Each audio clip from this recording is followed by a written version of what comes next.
السلام علیکم ورحمۃ اللہ وبرکاتہ۔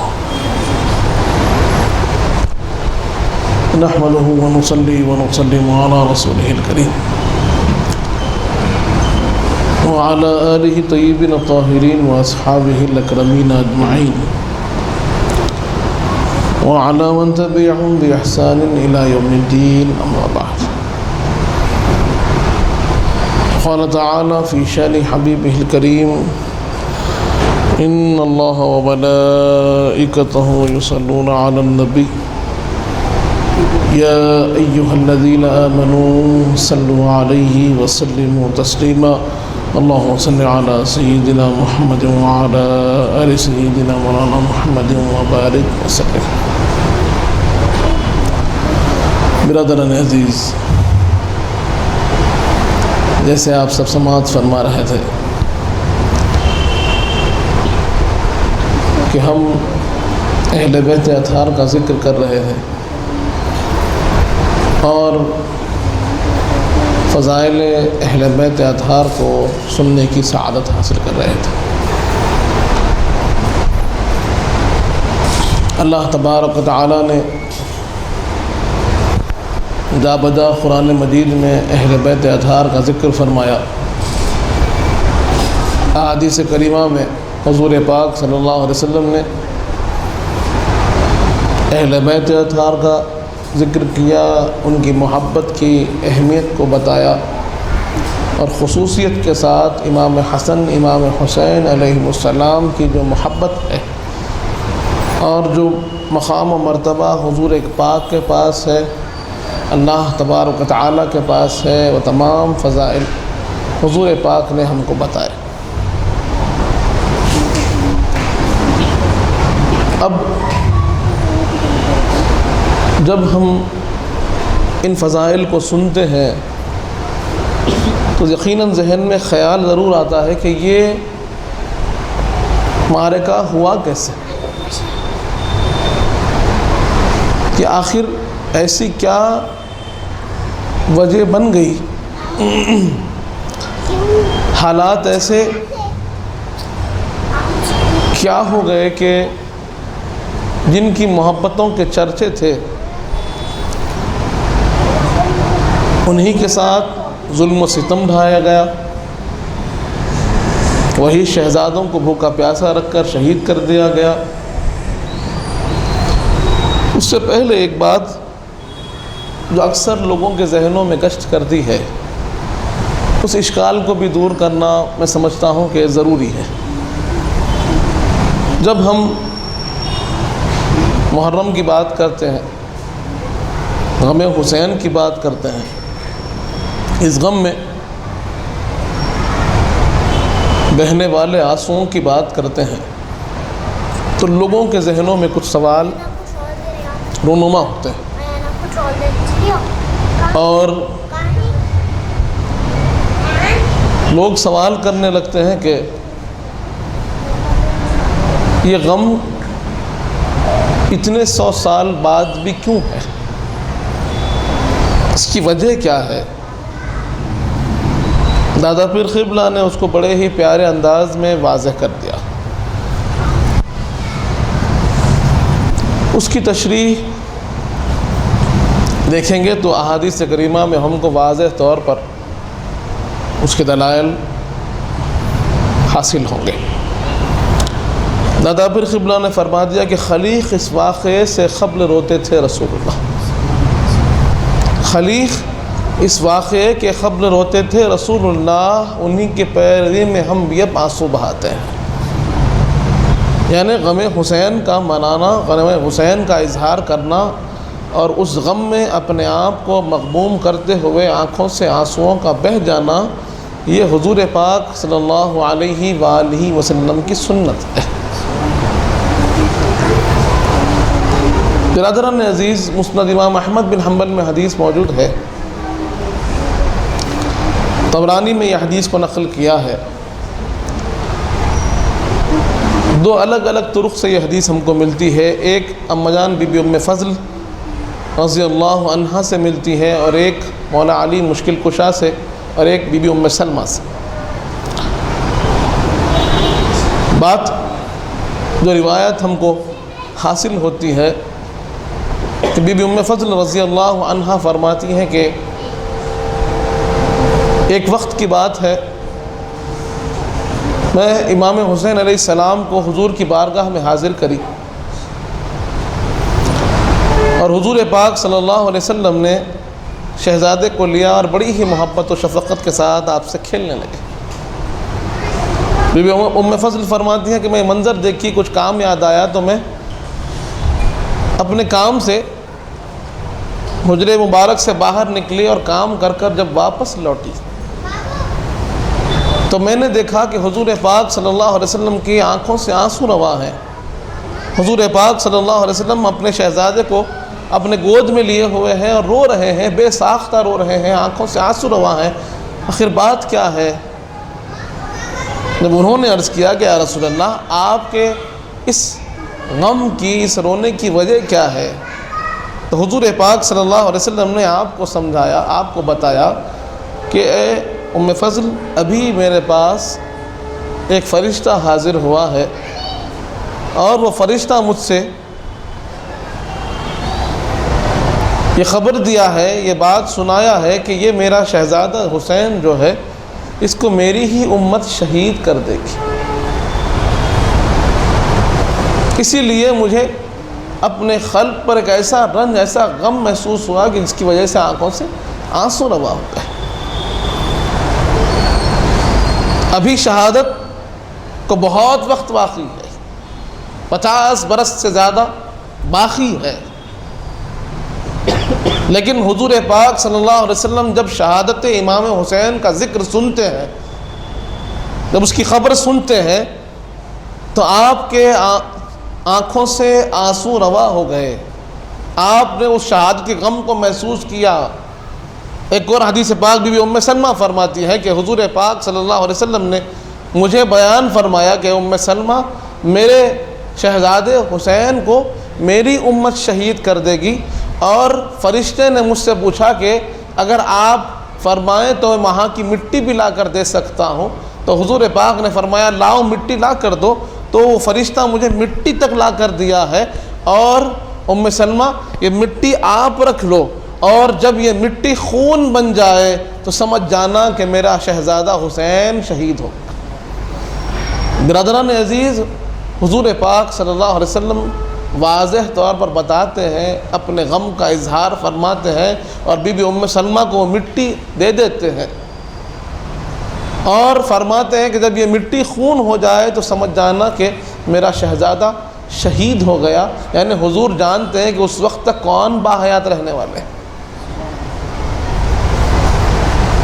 اسی طرح ایک روایت مولا علی مشکل کشا سے ملتی ہے کہ مولا علی مشکل کشا جب صفین کے راستے سے گزر رہے تھے، نینوا کے پاس آپ گزرے، نہر فرات کے پاس سے، تو آپ رک گئے اور اپنے جو لشکر تھا اس کو روک دیا اور فرمایا کہ لوگوں سنو، یہ وہی جگہ ہے جہاں پر میرا شہزادہ حسین شہید کر دیا جائے گا۔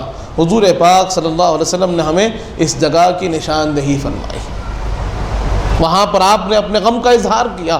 ابھی شہادت رونما نہیں ہوئی ہے،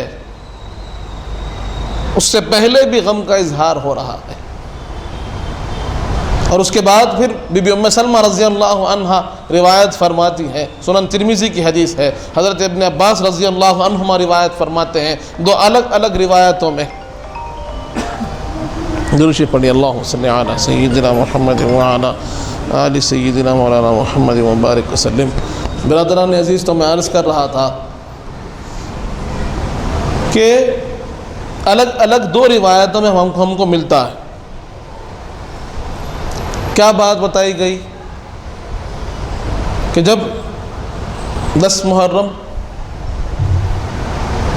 شہادت امام حسین ہو گئی تو لوگوں کو پتہ نہیں، نہ مدینے والوں کو خبر ہے، نہ مکے والوں کو خبر ہے۔ ان کو خبر کس نے دی ہے؟ یہ خبر ان تک پہنچائی کس نے؟ تو بی بی ام سلمہ فرماتی ہے کہ دوپہر کا وقت تھا، میں خیل اللہ کر رہی تھی اور میں نے خواب میں حضور پاک کو دیکھا۔ حضور پاک صلی اللہ علیہ وسلم کے زلف اطہر بکھرے ہوئے ہیں، چہرے پر مٹی، داڑھی میں مٹی اور بالوں پر مٹی لگی ہوئی ہے، ہاتھ میں ایک قارورہ، ایک شیشی ہے جو خون سے بھری ہوئی ہے۔ اس منظر کو بی بی ام سلمہ نے دیکھا، بی ام سلمہ نے دیکھا اور آپ نے حضور پاک سے پوچھا کہ یا رسول اللہ میں یہ کیا منظر دیکھ رہی ہوں، یہ کس منظر کو میں دیکھ رہی ہوں، یہ کیا دیکھ رہا ہے؟ تو آپ نے فرمایا اے ام سلمہ میرا شہزادہ حسین شہید کر دیا گیا ہے اور میں اس کی قتل گاہ سے ابھی آ رہا ہوں۔ یہی خواب حضرت ابن عباس رضی اللہ عنہ نے بھی دیکھا، آپ مکے میں تھے۔ برادران عزیز، آج لوگوں کو یہ سوال لوگ کرتے ہیں کہ بھائی غم حسین میں رونا کیوں، یہ غم کا اظہار کیوں ہے؟ کیونکہ جب کبھی حضور پاک نے شہادت امام حسین کا ذکر کیا، ذکر سنا، تو آپ نے غم کا اظہار فرمایا۔ اور اسی لیے ایک امتی کا یہ فرض بنتا ہے کہ حضور پاک کی سنت پر عمل کریں، اور جب کبھی وہ ذکر شہادت امام حسین سنے تو اس کو بھی غم کا اظہار کرنا چاہیے۔ برادران عزیز، اس سے پہلے بھی میں نے عرض کیا ہے کہ غم کا جو تعلق ہے وہ فطرت سے ہوتا ہے، تعلق سے ہوتا ہے، کہ جس ذات سے جتنا تعلق ہوگا تو ان کی خوشی میں ہم کو خوشی ہوگی، ان کے غم میں ہم کو غم ہوگا۔ اور یہاں تعلق سرور کائنات کا ہے، حضور پاک صلی اللہ علیہ وسلم کی نسبت کا ہے، حضور پاک کی غم کا ہے، کیونکہ حضور پاک نے اس واقعے کو جب بھی سنا ہے، ان ایام کو جب بھی یاد کیا، ان دنوں کا جب بھی ذکر ہوا تو حضور پاک نے غم کا اظہار کیا۔ تو بطور امتی، بطور حضور پاک کی سنتوں پر عمل کرنے والے ہمارا بھی یہ فرض بنتا ہے کہ ہم بھی جب کبھی ان دنوں کو یاد کریں، ان واقعات کو یاد کریں، تو پھر ہمارے دلوں میں بھی غم کو محسوس کریں۔ اور یہ ایک بار نہیں ہوا، بارہا جب کبھی حضور پاک بیان فرماتے، جب کبھی حضور پاک ذکر فرماتے تو حضور پاک کی آنکھوں سے آنسو رواں ہو جاتے ہیں۔ ایک روایت یاد آ رہی ہے کہ حضور پاک صلی اللہ علیہ وسلم کے شہزادے حضرت ابراہیم، چھوٹے شہزادے، سب سے چھوٹے شہزادے تھے، اور آپ ہی کے ساتھ حضور پاک امام حسین کو بھی اپنے گود میں اٹھائے ہوئے ہیں۔ جبرائیل امی اس منظر کو دیکھتے ہیں اور پوچھتے ہیں کہ یا رسول اللہ، اللہ کا حکم لے کر حاضر ہوا ہوں، اللہ آپ سے پوچھتا ہے کہ ان دونوں میں سے کسی ایک کو مجھے دے دیجیے، کسی ایک کو اللہ کے پاس واپس بھیجنا ہے، آپ فرمائیے کس کو دیں گے، ابراہیم کو دیں گے یا حسین کو دیں گے، آپ بتائیے۔ تو حضور پاک نے کہا کہ میرے بیٹے ابراہیم کو لے جاؤ، حسین کو چھوڑ دو۔ کیوں؟ ابراہیم کی جدائی سے مجھے تکلیف ہوگی، اور جب حسین جدا ہوں گے تکلیف مجھے بھی ہوگی اور میری شہزادی کو بھی ہوگی، میری ساری اہل بیت اس سے متاثر ہو جائے گی، میرا سارا گھر اس سے متاثر ہو جائے گا، اس لیے میں چاہتا ہوں کہ آپ میرے بیٹے ابراہیم کو لے جائیں۔ تب جبرائیل نے پھر وہ خبر سنائی کہ آپ اب تو اپنے شہزادے کو یہاں پر دے رہے ہیں، لیکن ایک وقت ایسا آئے گا کہ آپ بھی نہیں ہوں گے، آپ اس دنیا میں سے پردہ فرما جائیں گے، ظاہری پردہ فرمائی کے بعد آپ ہی کی امت اس شہزادے کو شہید کرے گی۔ برادران عزیز، ایسے آپ کو کئی روایتیں ملیں گے جہاں پر حضور پاک نے اپنے غم کا اظہار کیا، اور آج لوگوں کے خیال یہ ہوتا ہے، لوگ یہ بات کو ظاہر کرنا چاہتے ہیں کہ نہیں، اس میں خوشی بھی منائی جا سکتی ہے، اس کے اندر نعوذ باللہ ہم جو ہے کوئی اچھے کام بھی کر سکتے ہیں۔ تو یہاں پر آپ کو اکابرین امت جو دین کو سیکھے اور سکھائے ہیں، جنہوں نے صحابہ اکرام سے دین کو سیکھا ہے اور ہم کو دین سکھایا ہے، جو ائمہ و مجتہدین ہیں، جو اس امت کے امام ہیں، چاہے وہ امام اعظم ابو حنیفہ ہو، امام شافعی رحمۃ اللہ علیہ ہو، یا امام احمد بن حنبل ہو، یا امام مالک ہو، یا امام بخاری ہو، امام مسلم ہو، امام ترمذی ہو، یہ جو فقہ کے امام ہو، چاہے حدیث کے امام ہو یا تفسیر کے امام ہو، ان کی زندگیوں کو پڑھیے، ان کے حالات کو پڑھیے، ان کے عمل کو، ان کے کردار کو، ان کے جو انہوں نے جس طریقے سے ان دنوں کو گزارا ہے، اس کو پڑھیے، آپ کو معلوم ہوگا کہ جب کبھی یہ دن آتے تو انہوں نے فتاویٰ میں لکھا ہے کہ ان دنوں میں خوشی کا اظہار نہیں ہونا چاہیے، غم کا اظہار ہونا چاہیے۔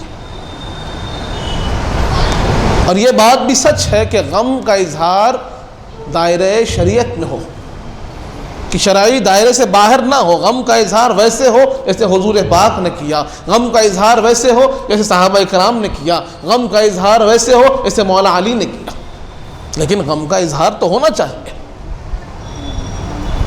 برادران عزیز، اگر ہم اب اس طرف چلیں کہ یہ واقعات رونما ہوئے کیوں، اس کی بنیادی وجہ کیا ہے، آخر ایسا کیا ہوا کہ جس کی وجہ سے اتنا بڑا واقعہ ہو گیا، تو یہاں ایک بات عرض کر دوں کہ قرآن مجید میں اللہ نے ایک آیت کریمہ کو نازل فرمایا جس میں اللہ تبارک و تعالیٰ فرماتا ہے ان الذین یؤذون اللہ ورسولہ لعنہم اللہ فی الدنیا والآخرہ وأعد لهم عذابا مہینا۔ یقیناً وہ لوگ جو اللہ اور اس کے رسول کو تکلیف دیتے ہیں، اللہ کی لعنت ہے ان پر دنیا میں بھی اور آخرت میں بھی، اور اللہ فرماتا ہے وأعد لهم عذابا مہینا، اللہ نے ان کے لیے ایک ذلت آمیز عذاب تیار رکھا ہے۔ برادران عزیز، اللہ نے فرما دیا کہ جو اللہ کو اور رسول پاک کو تکلیف دیتا ہے، اللہ کا عذاب، اللہ کی لعنت اس پر برستی ہے، دنیا میں بھی اور آخرت میں۔ اور یہاں پر جب ہم حالات کو دیکھتے ہیں، کربلا کے پس منظر کو دیکھتے ہیں کہ حالات کیا ہوئے، ہم جانتے ہیں کہ خلفائے راشدین کا جو زمانہ چلا وہ 30 برس کا چلا۔ 30 برس خلافت راشدہ رہی، جس کے اندر سب سے پہلے خلیفہ جو بنے حضرت ابوبکر صدیق رضی اللہ عنہ بنے، اس کے بعد حضرت عمر فاروق رضی اللہ عنہ بندے ہیں، اس کے بعد حضرت عثمان غنی رضی اللہ عنہ بنے، اس کے بعد مولانا علی مشکل کشا بنے، اس کے بعد امام حسن۔ امام حسن کے 6 ماہ کی خلافت پر خلافت راشدہ کے 30 سال ختم ہو گئے، جس کی پیشن گوئی حضور پاک نے صحیح مسلم کی حدیث میں فرما دی تھی کہ میرے بعد خلافت 30 سال چلے گی۔ احادیث کریمہ میں واضح طور پر حضور پاک نے بتا دیا، صحیح ستہ کے اندر یہ حدیث موجود ہے کہ حضور پاک نے بتا دیا تھا کہ میرے بعد خلافت 30 سال ہوگی، اس کے بعد ملوکیت آ جائے گی۔ اب ملوکیت کا دور شروع ہوا، امام حسن نے خلافت سے دستبرداری کر دی، ملوکیت کا دور شروع ہوتا ہے، بادشاہت چلتی ہے، 20 برس تک بادشاہت چلی، 20 برس بادشاہت رہی۔ بادشاہت کا سلسلہ چل ہی رہا تھا کہ اچانک یہ اعلان ہوا کہ یزید کی خلافت پر لوگ بیعت لیں گے۔ وجہ کربلا کی کیا بنتی ہے کہ ایک خلیفہ کی موجودگی میں، ایک بادشاہ کی موجودگی میں ایک اور خلیفہ کی بیعت کا اعلان ہوتا ہے۔ وہ بھی کس کی بیعت کا؟ یزید کی بیعت کا۔ اب یزید کا معاملہ کیا ہے اس کو بھی سمجھنے کی ضرورت ہے کہ آخر یہ بیعت سے انکار کیوں ہوا، اور یہ اسباب جو بنے کیوں بنے۔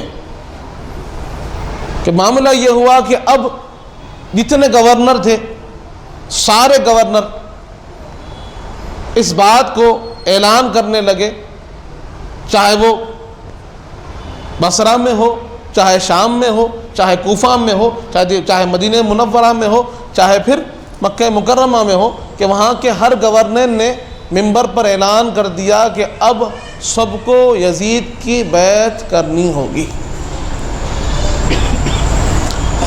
جب یہ بات سنیں تو حقیقت یہ ہے کہ خلیفہ جو ہوتا ہے، بادشاہ جو ہوتا ہے، یہ نظام اسلام کو، نظام شریعت کو چلانے والا،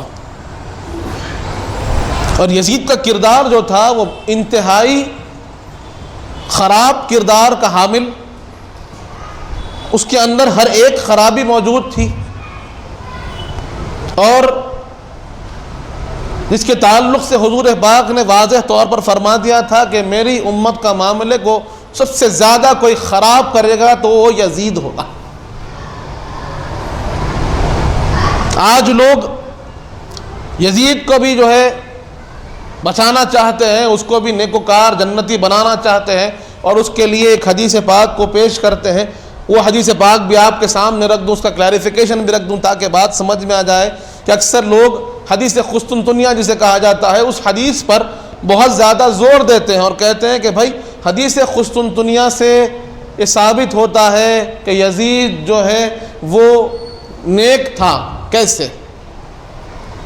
کہ حضور پاک صلی اللہ علیہ وسلم نے حدیث پاک میں فرمایا اول جیشن، سب سے پہلا جو لشکر ہوگا جو قسطنطنیہ یعنی کانسٹنٹائن نوپل پر سب سے پہلے جو حملہ کرے گا، پہلا لشکر جو ہوگا وہ جنتی ہوگا۔ حدیث پاک کے الفاظ ہیں، حضور پاک کی خوشخبری ہے کہ پہلا لشکر جو قسطنطنیہ پر حملہ کرے گا وہ جنتی ہوگا۔ اب لوگوں کو یہاں پر موقع ملا، پھر انہوں نے اپنی یزیدیت کا اظہار کیا اور کہنے لگے کہ نہیں دیکھو یزید بھی قسطنطنیہ پہ حملہ کیا تھا، وہ لشکر میں شامل تھا، لیکن انہوں نے تاریخ نہیں پڑھی۔ یہ جو پہلے لشکر کی بات ہے وہ حضرت عمر فاروق کا دور ہے، وہ دور حضرت عمر فاروق کا دور ہے، وہ لشکر بھیجنے والے حضرت عمر فاروق ہے، اور جس لشکر میں یزید گیا تھا وہ بھی صرف مال غنیمت کو چننے کے لیے، جہاں جنگ ساری ختم ہو گئی تھی وہ 8واں لشکر تھا۔ حدیث پہلے لشکر کے لیے ہے، اب لوگ اس کو کھینچ کر لے جا کر 8ویں لشکر پر ڈالتے ہیں، جبکہ اس کا کوئی تعلق نہیں۔ اس کے بیچ کے 7 لشکر کہاں گئے؟ 7 بار جو حملہ ہوا، 7 بار جو جنگ ہوئی، اس کا کوئی ذکر نہیں۔ اب ان کو محبت یزید سے ہو گئی تو لا کر اس حدیث پاک کو وہاں کر رہے ہیں، جبکہ یہ جو حدیث ہے وہ حضرت عمر فاروق کے لیے ہے، حضرت خالد بن ولید کے لیے ہے، اور ان کے وہ لشکر کے لیے ہے جو پہلی مرتبہ قسطنطنیہ پر حملہ کیا تھا۔ تو یہاں بھی ذہن کو صاف کر لیں کہ لوگ جو کوشش کرتے ہیں، حرب استعمال کرتے ہیں، ان کی مکاریوں میں ہم کو نہیں پڑنا ہے۔ حدیث میں ہر جگہ پر واضح طور پر بتا دیا گیا ہے۔ برادران عزیز، اب بات کیا ہوئی؟ بات یہ ہوئی کہ یزید کی بیعت کا اعلان ہوا، لوگ انکار کیے تو تلوار کے زور پر بیعت لینے لگے۔ مروان بن حکم نے حبشی غلاموں کو کھڑا کر دیا اور کہا کہ اگر کسی نے انکار کیا تو اس کی گردن اس کے سر سے جدا کر دی جائے گی۔ جبکہ اسلامی طریقہ یہ ہوتا ہے کہ بیعت جب لی جاتی ہے تو اعلان کیا جاتا ہے کہ تم اپنی مرضی سے بیعت کرو۔ ڈیموکریسی کے جو سب سے بنیادی جو فاؤنڈیشن رکھا گیا وہ اسلام میں رکھا گیا، جہاں پر خلیفہ کی جو بیعت ہوتی تھی تو وہاں پر کوئی جبر و اکراہ نہیں ہوتا، بلکہ عوام کے سامنے بات پیش کی جاتی اور عوام اپنی پسند سے خلافت کو یا خلیفہ کو چنتی، لیکن وہ خلافت ختم ہو چکی تھی، یہ ملوکیت چل رہی تھی۔ اور حربہ کیا استعمال کیا گیا؟ مروان نے کھڑے ہو کر کیا کہا؟ مصنف ابن ابی شیبہ کی حدیث ہے، کہنے لگا کہ جیسے ابو بکر صدیق نے حضرت عمر کی بیعت لی تھی ویسے ہی یزید کی بیعت لی جا رہی ہے۔ تو حضرت ابو بکر صدیق کے بیٹے بیٹھے ہوئے تھے، انہوں نے کہا کہ یہ بیعت حضرت ابو بکر کی بیعت نہیں ہے، یہ حضرت عمر کی بیعت نہیں ہے، یہ ان کا طریقہ نہیں ہے، یہ تو کسریٰ اور قیصر کا طریقہ ہے، یہ قیصر و کسریٰ کا طریقہ ہے جس طریقے پر بیعت لی جا رہی ہے۔ یہ جبر و اکراہ کی بیعت کبھی حضرت ابوبکر صدیق نے نہیں لی، کبھی حضرت عمر فاروق نے نہیں لی، انہوں نے اسلامی طریقے پر بیعت لیا ہے، اور تم جو بیعت لے رہے ہو وہ جبر و اکراہ کی بیعت ہے، وہ زبردستی کی بیعت تم لے رہے ہو۔ یہ طریقہ قیصر و کسریٰ کا طریقہ ہے، یہ بادشاہوں کا طریقہ۔ بہرحال پھر اس نے فوج سے کہا کون ہے؟ عبد الرحمن ابو بکر ہے، حضرت ابوبکر صدیق کے بیٹے ہیں، کہا کہ جاؤ ان کو پکڑ کر لے کر آؤ، اور دوڑتے ہوئے حضرت اما جان بی بی عائشہ صدیقہ کے مکان میں داخل ہوتا ہے۔ یہ تو رویہ تھا ان کا صحابہ اکرام کے ساتھ۔ برادران عزیز، اب تلوار کے زور پر بیعت ہونے لگی. اکثر لوگ خاموش ہو گئے، کچھ لوگ ڈر گئے، کچھ لوگ ایسے تھے جو اپنے اپنے مکانوں میں اپنے آپ کو بند کر گئے. فتنے کا دور عام ہو گیا، لوگوں کو اپنی جان کی خوف و خدشہ ہونے لگا. یہ کیا ہو رہا ہے؟ اب جو شام والے تھے، بصرہ والے تھے، وہ تو ہٹ گئے، لیکن اب دار و مدار کیونکہ مدینہ منورہ پر تھا کہ مدینہ پاک کے لوگوں پر ان کو دیکھ کر وہاں کے کیونکہ وہاں پر صحابہ اکرام بہت زیادہ تھے، تو وہاں پر جو فیصلہ ہوتا تھا وہ سارے مسلمان پھر قبول فرماتے تھے. صحابہ اکرام کا جو فیصلہ ہوتا تھا، ان کا جو عمل ہوتا تھا، وہ آگے پھیلتا تھا. اب وہاں کوشش تھی، مروان وہاں کا گورنر تھا، کوشش یہ تھی کہ وہاں پر بیعت لے لی جائے. اور وہاں پر 4 ایسے شخصیات موجود تھے جو اس وقت صحابہ اکرام میں سب سے اعلیٰ درجے کا مقام رکھتے تھے. 4 لوگ، ان میں سب سے پہلے امام حسین علیہ السلام تھے کہ جن کو لوگ دیکھتے تھے، جن کی بات لوگ سنتے تھے. اس کے بعد تھے حضرت عبداللہ بن عمر رضی اللہ عنہما. آپ بہت بڑی عمر والے ہو گئے تھے، لیکن لوگ آپ کو دیکھتے تھے، اپنا بڑا مانتے تھے. تیسرے تھے عبد الرحمن ابو بکر، جو حضرت ابو بکر صدیق کے بیٹے تھے. اور چوتھے تھے عبداللہ ابن زبیر رضی اللہ عنہم، یہ حضرت زبیر بن عوام رضی اللہ عنہ کے بیٹے تھے. اب یہ 4 ایسے تھے جن کو لوگ اپنا بڑا مانتے تھے اور ان کے بتائے ہوئے راستے پر، ان کی رہنمائی پر چلتے تھے. تو لوگوں کی نگاہیں اس پرآشوب اور پرفتن دور میں انہی 4 لوگوں پر تھی کہ یہ کیا کرتے ہیں، یہ کیا کرتے ہیں، یہ جو کریں گے ہم بھی ان کے پیچھے کریں گے، یہ ہمارے امام ہیں. اور لوگوں کی نگاہیں، حضرت عبداللہ ابن زبیر نے کیا کیا؟ حضرت عبداللہ ابن زبیر نے جب یہ حالات کو دیکھے تو آپ فوراً مکہ چلے گئے. حضرت عبداللہ ابن عمر نے کہا کہ نہیں، مجھے میرے حال پر چھوڑ دو، مجھے اس سے کوئی تعلق نہیں، میں عمر کے ایک بڑے حصے میں ہوں، تم جو چاہے کر لو. اور آپ نے اپنا دروازہ بند کر لیا. حضرت عبد الرحمن ابو بکر، آپ کی جان کے دشمن ہو گئے لوگ، اور حضرت امام حسین پر پریشر بننے لگا. وفد آنے لگے، لوگوں پر لوگ آنے لگے، آپ پر دباؤ بننے لگا کہ آپ یزید کے ہاتھ پر بیعت کر لیجیے. برادران عزیز، یہاں پر ایک بات عرض کر دوں کہ لوگوں کے ذہنوں میں یہ خیال آتا ہے کہ بھئی اگر اس کے ہاتھ پر بیعت کر لیتے تو کیا ہوتا؟ جان تو بچ جاتی، گھر بار تو بچ جاتا، اولاد تو بچ جاتی، لیکن اسلام مٹ جاتا. برادران عزیز، سوال اٹھتا ہے کہ بھئی بیعت کر لینا تھا، لیکن نہیں. آپ جانتے ہیں، اگر آپ دیکھیں گے حالات کیا تھے، یزید کون تھا، تو پھر آپ کو سمجھ میں آئے گا کہ بیعت کیوں نہیں کی گئی. جب آپ تاریخ اٹھا کر دیکھیں گے، کوئی بھی تاریخ کی کتاب اٹھا کر دیکھیے، تو آپ کو اندازہ ہوگا کہ یزید کا جو کردار تھا وہ فاسق تھا، فاجر تھا. نمازوں کو چھوڑنا اس نے اجازت دے دی تھی کہ نماز چھوڑ دی جائے، کوئی بات نہیں. شراب پینا عام، جوا عام،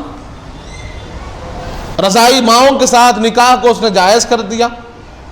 لوگ جو اسلامی احکام تھے، اسلامی کردار تھا، اسلامی نظام تھا، قرآن کے جو احکام تھے، اس سے دور ہونے لگے. آپ سوچئے کہ اگر ایسا شخص بادشاہت پر بیٹھ جائے اور اس کے سامنے اس کا ہر عمل اب لوگوں کے سامنے خلیفہ کا عمل بن کر پیش ہو جائے، تو پھر آج ہم جب کبھی اسلامی کوئی کردار دیکھتے ہیں، اسلامی کوئی کام دیکھتے ہیں، اسلامی کوئی عمل دیکھتے ہیں، تو کہاں دیکھتے ہیں؟ سب سے پہلی تلاش قرآن مجید میں ہوتی ہے. قرآن مجید میں اگر حکم ملتا ہے ہم اس پر عمل کرتے ہیں۔ قرآن میں اگر صراحت سے عمل نہیں ملتا، ہم احادیث کریمہ میں دیکھتے ہیں، حضور پاک کی سیرت میں دیکھتے ہیں کہ حضور پاک صلی اللہ علیہ وسلم نے اس حکم پر کیسے عمل کیا، آپ نے ہمیں کیا سکھایا ہے۔ حضور پاک کے عمل میں اگر وضاحت نہیں ملتی، ہم پھر خلفائے راشدین کا عمل دیکھتے ہیں کہ خلفائے راشدین حضرت ابوبکر صدیق نے کیسے عمل کیا، حضرت عمر فاروق نے کیسے عمل کیا، حضرت عثمان غنی نے کیسے عمل کیا، حضرت مولانا علی نے کیسے عمل کیا، اہل بیت اطہار نے کیسے عمل کیا، عشرہ مبشرہ نے کیسے عمل کیا۔ ہم صحابہ اکرام کے کردار اور ان کی زندگی کو پڑھتے ہیں، وہ ہمارے لیے مشعل راہ ہے۔ تخت پر تو وہ بیٹھ چکا تھا، چاہتا کیا تھا؟ وہ چاہتا یہ تھا، یزید کی چاہت یہ تھی کہ اگر امام حسین اس کے ہاتھ پر بیعت کر لیں تو پھر جیسے لوگ حضرت ابوبکر صدیق کو خلیفہ رسول اللہ کہتے ہیں، نعوذ باللہ اس کو بھی خلیفہ رسول اللہ کہیں۔ آج ہمارے پاس حضرت ابوبکر صدیق کا عمل، ان کا کردار، ان کے اخلاق، ان کے اطوار ہمارے پاس ایک سند ہے کہ لوگ ان کی سیرت کو پڑھتے ہیں، اس پہ عمل کرتے ہیں۔ حضرت عمر فاروق کے فیصلوں کو، ان کے واقعات کو پڑھتے ہیں، اس پر عمل کرتے ہیں۔ تو یہ کیا ہے؟ ہمارے لیے دلیل ہے، ہمارے لیے رہنمائی کا ذریعہ ہے، ہمارے لیے ہدایت کا سامان ہے۔ اگر نعوذ باللہ امام حسین علیہ السلام اس کے ہاتھ پر بیعت کر لیتے تو یزید کا ہر گناہ، یزید کا ہر فسق، اس کا ہر ایک فجور، اس کی ہر ایک خرابی، اس کا ہر ایک ظلم امت کے لیے دلیل بن جاتا۔ اور کہتے لوگ کہ اگر یزید کر سکتا ہے نعوذ باللہ تو ہم بھی کر سکتے ہیں، اگر یزید نماز چھوڑتا ہے کوئی بات نہیں، ہم بھی چھوڑ سکتے ہیں۔ ارے یزید تو وہ ہے جس کے ہاتھ پر امام حسین نے بیعت کی ہے، نعوذ باللہ من ذالک۔ اسلام کا جو شیرازہ تھا وہ بکھر جاتا، اسلام کے جو احکام تھے مٹ جاتے، قرآن کی جو حقیقت ہے، جو احکام ہے، جو سنتیں ہیں مٹ جاتے۔ لوگوں کے لیے یزید کا کردار دلیل بن جاتا کہ بھائی وہ جس کے ہاتھ پر صحابہ نے بیعت کی، اگر وہ کر سکتا ہے تو ہم کیوں نہیں کر سکتے؟ تو امام حسین دیکھ رہے تھے کہ اس کے ہاتھ پر بیعت کرنا اسلامی نظام کو مٹانا ہے، اس لیے آپ نے اسلامی نظام کو بچانے کے لیے اپنی قربانی دینا گوارا سمجھا۔ برادران عزیز، جب زور زبردستی ہونے لگی، مسلح فوج آپ کے گھر پر آنے لگی، آپ سے بات چیت ہونے لگی، انداز بدلنے لگا اور ایسی دھمکیاں ملنے لگی جہاں پر یہ کہا جا رہا تھا کہ اگر آپ بیعت نہیں کریں گے تو آپ کی جان پر بنائے گی۔ بنو ہاشم کے جو نوجوان تھے وہ بھی اٹھے کہ کیا بات ہے، کس کے بارے میں کیا کر رہے ہو، اور اختلاف کی بات پیدا ہو گئی۔ جنگ کے حالات رونما ہونے لگے، حالات ایسے پیش آنے لگے کہ کہیں مدینہ المنورہ میں کہیں آپس میں کوئی خون ریزی نہ ہو جائے۔ امام حسین علیہ السلام نے اس کیفیت کو دیکھا، اس حالات کو جب جائزہ لیا تو آپ نے کہا کہ اب یہاں رہنا مناسب نہیں، کیونکہ مدینہ پاک کی حرمت میں فرق آ جائے یہ آپ کو گوارا نہیں تھا، وہاں پر خون ریزی ہو جائے آپ کو گوارا نہیں تھا، وہاں پر کوئی اختلاف ہو جائے آپ کو گوارا نہیں تھا۔ آپ نے وہاں سے اپنے اہل خانہ کے ساتھ مکہ مکرمہ کا سفر کیا، مکہ مکرمہ تشریف لے گئے۔ وہاں پر عبداللہ ابن زبیر نے اپنے کچھ حامی، اپنے کچھ لوگ تیار رکھے تھے، اور جہاں پر آپ نے اپنی طاقت بنا لی۔ حضرت عبداللہ ابن زبیر آپ بھی سمجھ بوجھ رکھنے والے، حکمت اور بہت زیادہ سمجھداری والی شخصیت، آپ نے کہا کہ امام آپ یہاں آ جائیے، آپ ٹھہر جائیے اور میں آپ کا ساتھ دوں گا، انشاءاللہ کچھ نہیں ہوگا۔ امام حمام نے کہا کہ نہیں عبداللہ، مجھے وہ حدیث پاک یاد آ رہی ہے کہ جہاں پر حضور پاک نے فرمایا تھا کہ کعبۃ اللہ میں ایک دمبا ایسا ذبح ہوگا کہ جس سے کعبۃ اللہ کی حرمت میں فرق آئے گا، اور امام حمام فرماتے ہیں کہ میں وہ دمبا بننا نہیں چاہتا کہ میری وجہ سے بیت اللہ کی عظمت میں فرق آئے، یہ میں نہیں چاہتا۔ لیکن وہاں پر حضرت عبداللہ ابن عباس بھی تھے، محمد بن حنفیہ تھے، انہوں نے امام سے کہا کہ امام آپ یہاں پر رکیے، ہم کوئی مسئلہ ڈھونڈتے ہیں۔ اسی اثنا میں کوفہ سے خطوط کے آنے کا سلسلہ شروع ہوا۔ کوفہ میں کیونکہ مولا علی مشکل کشا کا دارالخلافہ تھا، جب مولا علی مشکل کشا کی خلافت تھی تو جو کیپٹل تھا وہ کوفہ تھا۔ وہاں پر اہل بیت کے چاہنے والے کچھ لوگ تھے، تو ان کا مطالبہ ہوا جب انہوں نے سنا کہ امام حسین پر مدینہ پاک کو تنگ کر دیا گیا، آپ کو وہاں پر اتنا ستایا گیا کہ آپ مدینہ پاک کو چھوڑ دیے، اور لوگ اب مکہ مکرمہ میں بھی وہی کام شروع کر رہے ہیں، تو انہوں نے کہا کہ امام آپ ہمارے پاس تشریف لائیے۔ اب ایک کے بعد ایک خط آ رہے ہیں، خطوں کا سلسلہ آ رہا ہے، اور روایات میں آتا ہے کہ خطوں کا سلسلہ آتے آتے چلتے چلتے 150 خطوط تک آ گئے۔ یہ آج کی طرح نہیں ہے کہ جلد سے جلد پہنچ جائے، وہاں پر گھوڑے پر سوار ہو کر خط لے کر آنے والا آتا، قاصد لا کر خط دیتا۔ اب ایسے 150 خطوط آ گئے۔ اب وہ خطوط کے اندر ان کا جو مطالبہ تھا، ان کا جو انداز تھا، وہ بھی بدلنے لگا، اور انہوں نے کہا کہ امام اگر آپ تشریف نہیں لائیں گے تو پھر ہمارا کوئی پرسان حال نہیں ہوگا، اور کل قیامت کے دن ہم رسول پاک صلی اللہ علیہ وسلم کے سامنے یہ بات رکھ دیں گے کہ جب ہم کو ضرورت تھی امام تشریف نہیں لائے۔ ایسی باتیں وہ رکھنے لگے۔ اب حالات ایسے بن گئے تھے کہ مکہ مکرمہ میں رہیں تو وہ حدیث پاک سامنے کہ حرمت کعبہ میں فرق آ جائے، مدینہ منورہ حضور پاک کا شہر ہے کہ وہاں کی حرمت کا آپ کو خیال ہوا تبھی تو چھوڑ دیے۔ اب کوئی راستہ سمجھ نہیں آ رہا تھا، ابھی بات کچھ طے نہیں پائی تھی۔ یہاں دو باتیں عرض کر دوں۔ وہ جب بات آئی حرمت کعبہ کی تو وہ واقعات بھی آپ کے سامنے رکھتا ہوا چلوں کہ شہادت امام حسین کے بعد یزید خاموش نہیں بیٹھا۔ لوگ کہتے ہیں کہ نہیں، یزید کا ہاتھ نہیں تھا، ابن زیاد تھا، کئی الگ الگ انداز میں لوگ گفتگو کرتے ہیں۔ یاد رکھیں کہ اسی کے حکم پر کام ہوا تھا، اور اس نے صاف الفاظ میں کہا تھا، جب امام حمام کی شہادت ہوئی تو کہنے لگا کہ میں نے بدر والوں کا بدلہ لے لیا ہے۔ برادران عزیز، اب مدینہ منورہ کی حرمت امام حسین کے پاس تھی تبھی تو آپ نے مدینہ چھوڑا، لیکن یزید کے پاس اس کی حرمت نہیں تھی۔ جب مدینے والوں نے اس کی بیعت سے انکار کیا تو مسلم بن اوسجہ کے ساتھ اس نے بھیجا، مسلم بن عقبہ اس کے ساتھ لشکر کو بھیجتا ہے، اور حضور پاک کے شہر پر حملہ ہوتا ہے۔ 700 صحابہ کو شہید کیا گیا مدینہ منورہ میں، جس کو واقعہ ہرہ کہتے ہیں، کہ 700 صحابہ شہید ہوئے، 10,000 تابعی شہید ہوئے۔ 3 دن تک حضور پاک کے شہر کو اپنی فوج پر اس نے حلال کر دیا تھا کہ جو چاہے کرو۔ صحابیات کی عصمت ریزی ہوئی۔ حضرت ابو سعید خدری رضی اللہ عنہ جلیل القدر صحابی ہے، آپ کو آپ کے گھر سے نکالا جاتا ہے اور داڑھی پکڑ کر داڑھی کاٹ دی جاتی ہے۔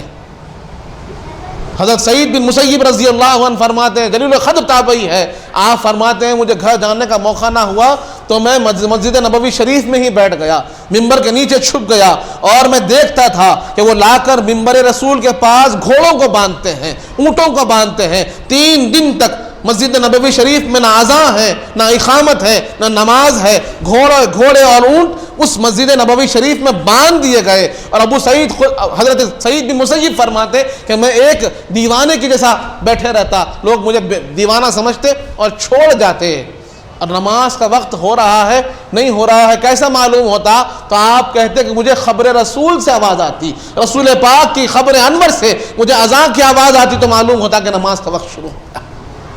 یہ ظلم کس نے ڈھایا؟ یزید اور یزیدی فوج نے ڈھایا۔ ان کا دل صرف خانواد رسول کو قتل کرنے پر ختم نہیں ہوا، دل وہیں پر نہیں بھرا، بلکہ رسول پاک کے شہر مقدس کو تباہ و تاراج کر دیا، 700 صحابہ کو شہید کر دیا، 10,000 تابعی شہید ہو گئے، مسجد نبوی شریف کی عزت کو تار تار کر دیا، اور یہیں پر بات ختم نہیں ہوئی۔ وہاں سے حکم ہوا کہ عبداللہ ابن زبیر کی خبر لو، مکے پر حملہ کر دو۔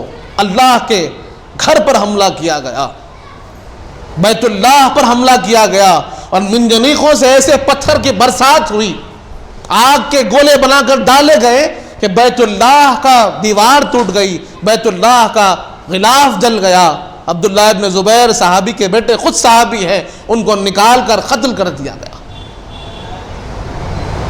برادران عزیز، یہ کردار کس کا ہے؟ کس نے حرمت مدینہ کو پامال کیا؟ بیت اللہ کی حرمت کو کس نے نیست و نابود کیا؟ یزیدی فوج ہے۔ ایسے یزید کے ہاتھ پر امام حسین بیعت کرتے، یہ ممکن تھا؟ نہیں تھا، ورنہ اس کا ہر ایک عمل لوگ آج دلیل کے طور پر پیش کرتے ہیں۔ اسی لیے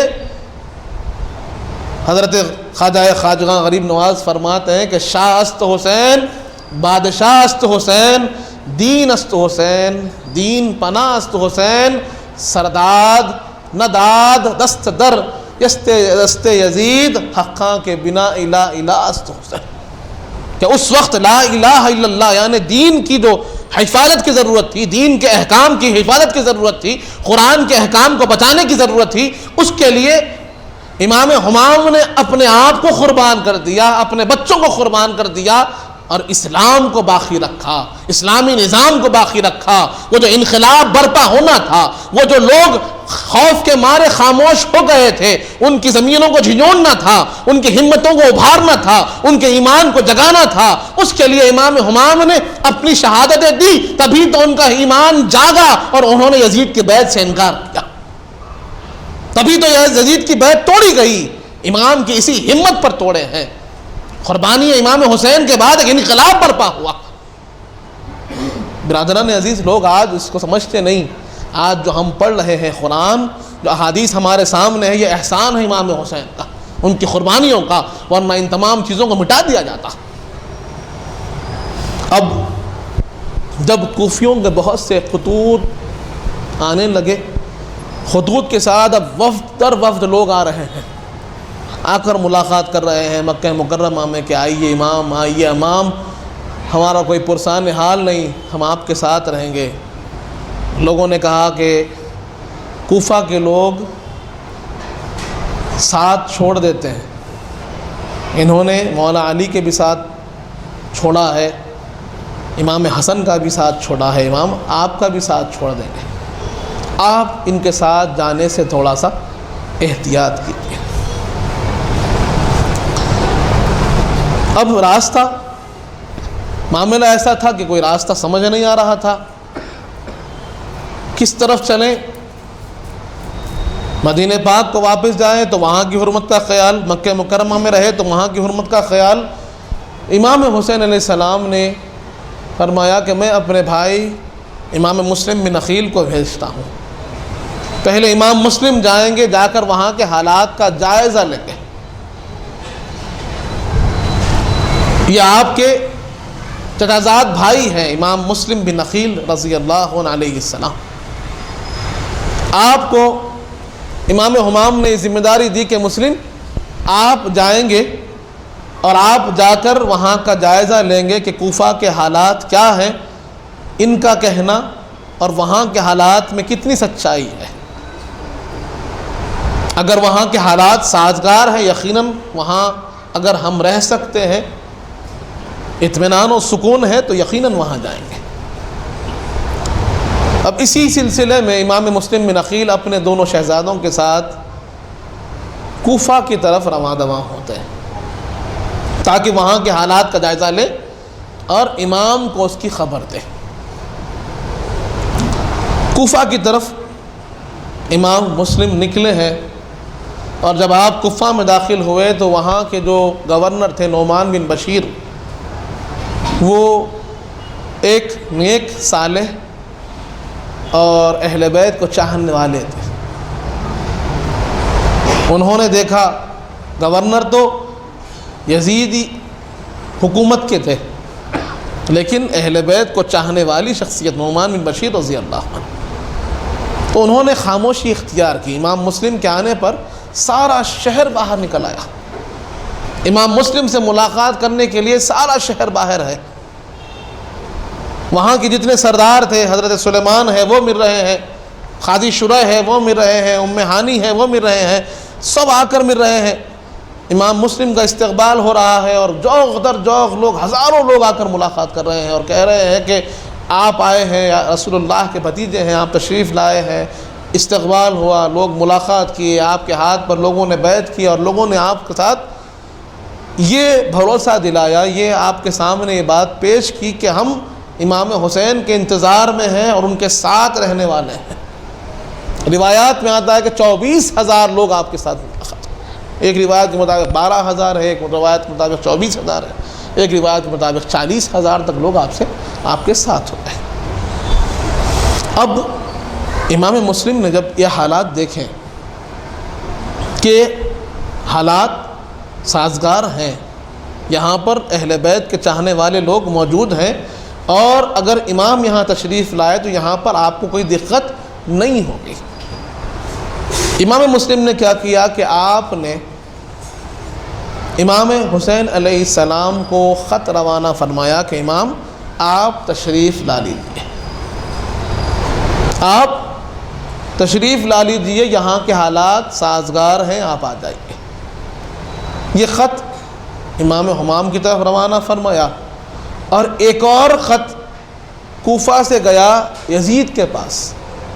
یزید کے جو وہاں پر مخبر تھے، ان حالات دیکھے اور نعمان بن بشیر کی خاموشی کو دیکھے تو یزیدی جو پالتو تھے انہوں نے یزید کے پاس خط لکھ دیا کہ یزید، یہاں کوفہ کے حالات تمہارے ہاتھ سے نکلتے جا رہے ہیں، اور یہاں پر مسلم بن نخیل آ گئے ہیں اور ان کے ساتھ لوگ جڑتے جا رہے ہیں، اگر تم کوئی سخت آدمی کو یہاں نہیں بھیجو گے تو پھر یہاں کے حالات تمہارے ہاتھ سے نکل جائیں گے۔ یہ خط یزید کے پاس پہنچا تو یزید نے اپنے جو مشیر تھے مشورہ کیا کیا جائے، تو انہوں نے کہا کہ عبید اللہ بن زیاد کو بھیجو۔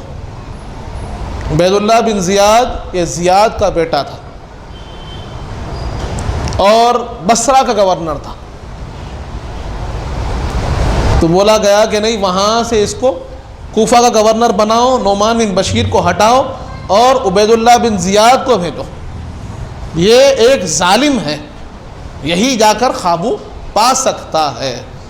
یزید نے خط جاری کر دیا کہ عبید اللہ تم فوراً کوفہ کو چلے جاؤ۔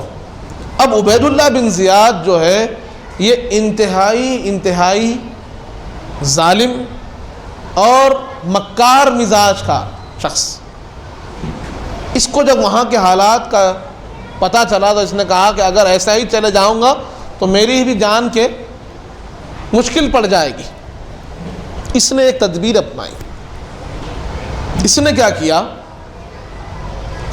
جو مکہ مکرمہ سے آنے کا راستہ ہوتا ہے، حجاز سے جو آنے کا راستہ ہوتا ہے، اس راستے سے اہل مکہ اہل مدینہ کی طرح لباس پہنے ہوئے رات کی یعنی مغرب کا وقت، یعنی جب سورج ڈوب جاتا ہے، اندھیرا ہو جاتا ہے، ایسے وقت میں وہ کوفہ میں داخل ہوا تاکہ معلوم ہو، اور لوگ کیونکہ امام حمام کے انتظار میں تھے، جب اس راستے سے آتے ہوئے ویسے ہی لباس اوڑے ہوئے دیکھے تو وہ سمجھے کہ امام حسین تشریف لا رہے ہیں، اور ہزاروں لوگ روڈ پر نکل آئے، راستے پورے جام ہو گئے، اور لوگ وہاں پر استقبال میں نعرے لگاتے ہوئے، اہلاً و سہلاً کرتے ہوئے، خوشی کا اظہار کرتے ہوئے نکل آئے۔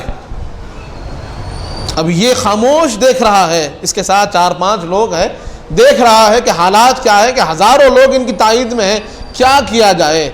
اب یہ ویسے ہی خاموش چلتا رہا، کیونکہ معلوم تھا اگر وہاں کوئی آواز کرتا اور لوگ بھڑک جاتے تو اس کی بھی جو ہے مشکل آن پڑتی، تو یہ ویسے ہی چلنے لگا یہاں تک کہ گورنر ہاؤس قریب آ گیا۔ وہاں پر جب قریب پہنچا تو اس کے ایک آدمی نے اعلان کیا کہ یہ امام حسین نہیں، یہ عبید اللہ بن زیاد ہے۔ لوگ جب یہ بات سنے تو مایوس ہو گئے کہ یہ شقی بدبخت ایک ظالم آ گیا ہے، اب کیا ہوگا۔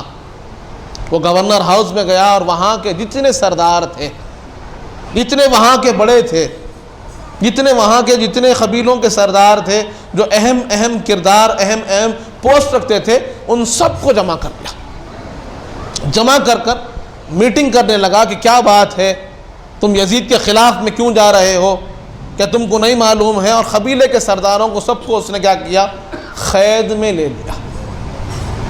برادران عزیز، اس طریقے سے جو حالات کوفہ کے تھے وہ کوفہ کے حالات بدل گئے، اور عبید اللہ بن زیاد وہاں پر آ کر وہاں کے جتنے بڑے بڑے لوگ تھے ان سب کو اپنے خوابوں میں لے لیا۔ اب یہاں سے کربلا کا جو سفر ہے وہ ایک نئے انداز کا طرف موڑ لیتا ہے کہ امام مسلم کے ساتھ جو لوگ چل رہے تھے وہ کیسے پھر رفتہ رفتہ آپ سے دور ہوئے۔ انشاءاللہ اس واقعے کو ہم کل انشاءاللہ امام مسلم کے جو واقعہ رہا اور کوفہ میں جو آپ کا سفر رہا، کیسے وہاں کے حالات تبدیل ہوئے اور کیسے پھر کربلا کی طرف سفر شروع ہوا، امام حسین کا جو مکہ مکرمہ سے نکلنا اور پھر راستے میں رکنا وہ کیسا رہا، انشاءاللہ کل ہم اس کو جاننے کی سعادت حاصل کریں گے۔ اللہ تعالیٰ سے دعائے مالک جب تک زندہ رکھ اسلام پر رکھ، موت ایمان پر دے، وقت نزا حضور پاک صلی اللہ علیہ وسلم کا دیدار نصیب فرما مالک، ہمیں نیک اور صالح متقی و پرہیزگار بنا، ہمارے گناہوں کو معاف فرما، ہمارے گناہوں کو نیکیوں سے تبدیل کر دے مالک، ہم میں جو پریشان حال ہے ان کی پریشانیوں کو دور فرما، ہم میں جو بیمار ہیں انہیں شفاء کامل عطا فرما، ہم میں جو مقروض ہیں ان کے قرضوں کو عطا فرما، جو کچھ کہے ہیں جو کچھ سنے ہیں اس پر عمل کرنے کی توفیق عطا فرما، حضور پاک صلی اللہ علیہ وآلہ وسلم کا سچا غلام و امتی بنا مالک، اہل بیت اطہار کا سچا غلام بنا، صحابہ اکرام کا چاہنے والا بنا، اولیاء اللہ کا چاہنے والا بنا، ان کے بتائے ہوئے راستے پر چلنے کی توفیق عطا فرما۔ الہی بحرمت سیدنا الحسین واخیہ و امہ و ابیہ و جدہ و بنیہ فرج عنا ما نحن فیہ لی خمسۃ مطفی بہا حر الوباء الحاتمہ المصطفى والمرتضى وابناہما والفاطمہ، وصلی اللہ تعالی علی خیر خلقہ سیدنا محمد وعلی آلہ وصحبہ وسلم، والحمد للہ رب العالمین۔